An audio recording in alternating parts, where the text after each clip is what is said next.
Terima kasih. Selamat malam Bapak Ibu sekalian yang hari ini hadir di studio dan tentu saja yang menyaksikan melalui tayangan televisi atau streaming. Kami membaca sekaligus mencatat persoalan luar negeri, pertahanan keamanan, dan tentu saja dari tiga ini kami akan menyampaikan poin per poin. Yang pertama terkait dengan politik luar negeri kita. Politik luar negeri kita adalah alat untuk negosiasi terhadap dunia luar, tapi kepentingan nasional harus nomor satu. Kenapa itu menjadi penting? Karena kita mesti betul-betul bisa melakukan redefinisi terhadap politik luar negeri yang bebas aktif, yang disesuaikan dengan kondisi kekinian. Ini penting karena apa? Karena kita perlu untuk memilih, memilah, dan memprioritaskan yang menjadi kekuatan, keinginan dari bangsa dan negara ini. Rakyat butuh bekerja. Rakyat butuh lapangan kerja lebih banyak. Investasi harus lebih banyak. Maka kita mesti memperkuat infrastruktur diplomasi kita, duta besar, para diplomat, dan tentu saja inilah yang mesti kita berikan penugasan-penugasan untuk membereskan persoalan-persoalan kepentingan ekonomi nasional dalam konteks kekinian. Dan tentu saja kita tidak pernah lupa, Indonesia selalu setia pada kesepakatan yang pernah diambil. Dekolonisasi yang dilakukan mendorong, meyakinkan kita semua untuk membebaskan seluruh bangsa tanpa boleh mengintervensi satu dengan yang lain. Dan inilah komitmen kita pada kemerdekaan Palestina yang kita dukung terus-menerus. Maka kalaulah kemudian itu kita kerjakan, beberapa problem krisis iklim barangkali akan kita selesaikan dengan membawa pola-pola diplomasi sesuai dengan kekinian yang diperlukan. Atau barangkali kepentingan UMKM yang mesti kita bawa ke dunia internasional seperti praktek yang pernah kami lakukan di Jawa Tengah. Dan itu membuat masyarakat akan merasakan politik luar negeri jauh lebih baik. Pertahanan, sistem pertahanan rakyat semesta mesti kita dorong, kita lapisi dengan pertahanan yang betul-betul berlapis dan kita jadikan benteng pertahanan Nusantara sebagai sebuah satu kesatuan. Dan kita perlu melakukan penataan gelar pasukan karena IKN menjadi pusat gravitasi baru. Dan ini bagian dari antisipasi terhadap tarung global antara Amerika Serikat dan Tiongkok. Untuk itulah pertahanan kita mesti masuk pada wilayah 5.0 dengan teknologi sakti, dengan rudal hipersonik, senjata cyber, sensor kuantum, dan sistem senjata otonom, dan itu bisa dilakukan kalau anggaran dari Kemenhan itu 1-2% dari PDB, sehingga MEF kita akan bisa tercapai.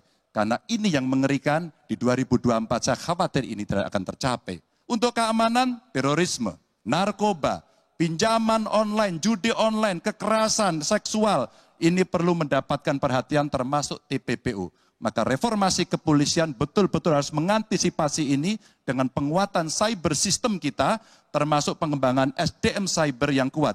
Polisi yang menjadi pengabdi masyarakat betul-betul akan bisa mengayomi. Seperti kemudian pada saat saya bertemu dengan Ibu Mary Hugeng. Bagaimana Ibu Mary menceritakan bahwa polisi kita mengayomi dengan kesungguhan.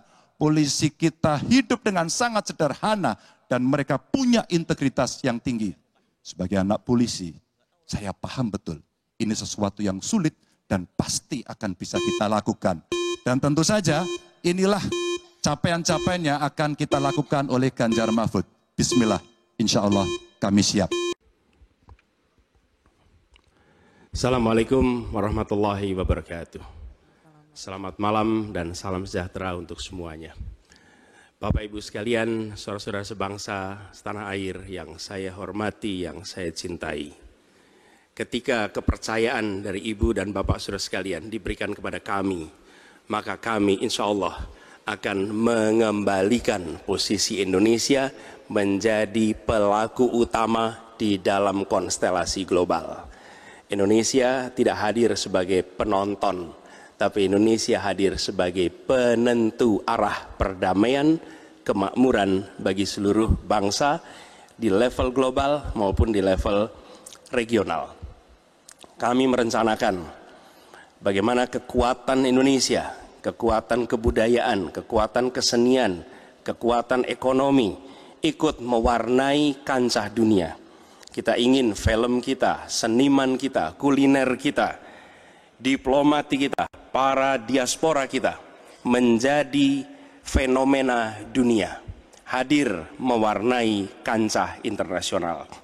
Kita menginginkan dengan cara seperti itu, maka apa yang kita kerjakan di level dunia membuat Indonesia bisa menjadi tuan rumah di negeri sendiri, sekaligus tamu mempesona di negeri orang. Dan Presiden menjadi panglima diplomasi Indonesia. Bukan hanya hadir dalam forum-forum, tapi hadir mewarnai, hadir serius memperjuangkan amanat, termasuk amanat terpenting, menghapuskan penjajahan di muka bumi. Bukan sekedar statement dalam upacara, tapi Presiden dan seluruh jajaran diplomasi bekerja keras untuk itu, khususnya untuk Palestina. Tapi dalam kenyataannya, kita bicara tentang pertahanan di sisi lain. Kita menghadapi tantangan yang tidak kecil. Dalam beberapa tahun terakhir ini, lebih dari 160.000 orang meninggal, bukan karena serangan militer, tapi karena serangan virus. HP kita, komputer kita, diserang oleh cyber attack. Lebih dari 800 juta cyber attack. Perdagangan manusia, perdagangan anak. Bagaimana perempuan, anak-anak menjadi korban, lebih dari 3.000 orang. Dan narkoba menyerbu Indonesia. 4,8 juta orang terpapar narkoba. Keluarga-keluarga kita menderita karena narkoba ini. Dan itu pedih sekali. Itu tingkat keluarga. Pencurian ikan, pencurian pasir, itu menandakan bahwa kita kebobolan. Dan lebih jauh lagi, ironisnya, Kementerian Pertahanan menjadi kementerian yang dibobol oleh hacker di 2023. Sebuah ironi. Karena itu kita ingin mengembalikan. Dan 700 triliun anggaran Kementerian Pertahanan tidak bisa mempertahankan itu, justru digunakan untuk membeli alat-alat alutsista yang bekas. Di saat tentara kita lebih dari separuh tidak memiliki rumah dinas. Sementara menterinya punya, menurut Pak Jokowi, punya lebih dari 340 hektar tanah di Republik ini.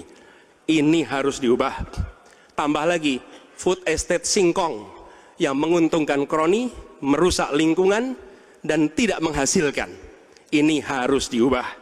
Kami akan memulai dengan kepemimpinan yang menjunjung tinggi etika, kepemimpinan yang mengandalkan data, informasi, kapasitas yang serius. Kita ingin Republik ini berperan di level global, dijaga secara serius untuk rumah tangga, untuk nasional, sehingga kewibawaan kita adalah kewibawaan berdasarkan kekuatan. Untuk itu kita butuh perubahan. Terima kasih. Assalamualaikum warahmatullahi wabarakatuh. Baik, terima kasih Bapak Anies Baswedan, dipersilakan kembali ke tempat. Harap tenang. Harap tenang. Kita sekalian, Shalom, Om Swastiastu, Namo Buddhaya, Salam Kebajikan. Bapak-bapak, ibu-ibu sekalian yang saya hormati, malam ini kita membicara tema-tema yang sangat penting. Pertahanan, hubungan internasional, geopolitik, globalisasi, keamanan.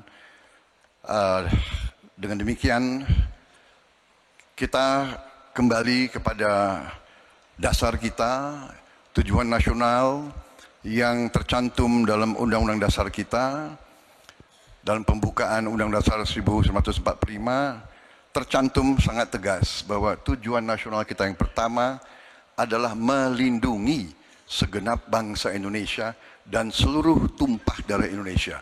Jadi, fungsi dari negara yang pertama adalah melindungi, berarti pertahanan.